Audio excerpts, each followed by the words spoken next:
SS রিয়েলিটির আজকে যে জমিটা বা বাড়িটা দেখতে পাচ্ছেন, এই জমি বাড়িটা হচ্ছে একেবারে রেসিডেন্সিয়াল আর কমার্শিয়াল দুটোই পাচ্ছেন। নিচে 3টে দোকান রয়েছে এবং দোতলা বাড়ি।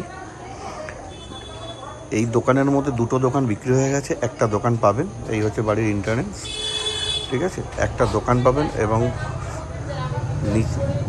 নিচে রয়েছে 2 বেডরুম, ডাইনিং, টয়লেট, কিচেন এবং দোতলায় রয়েছে 3 বেডরুম, ডাইনিং, টয়লেট, কিচেন এবং উপরে 2টো বাথরুম পাচ্ছেন আর কিচেনও আপনি 2টো পেয়ে যাবেন।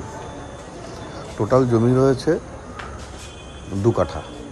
এই 2 কাঠা জমির উপরে একদম ফ্রন্ট পিচ রোডের উপরেই, একদম গ্রিন পার্ক মোড়েই আজকে এই বাড়িটি পেয়ে যাচ্ছেন। হৃদয়পুর স্টেশন থেকে মাত্র 1.5 কিলোমিটারের মধ্যে আজকে এই রেসিডেন্সিয়াল প্লাস কমার্শিয়াল এই বাড়িটি পেয়ে যাচ্ছেন মাত্র 85 লক্ষ টাকায়। আজকে কিন্তু এই বাড়িটি আপনারা পাচ্ছেন। ধন্যবাদ, সবাই ভালো।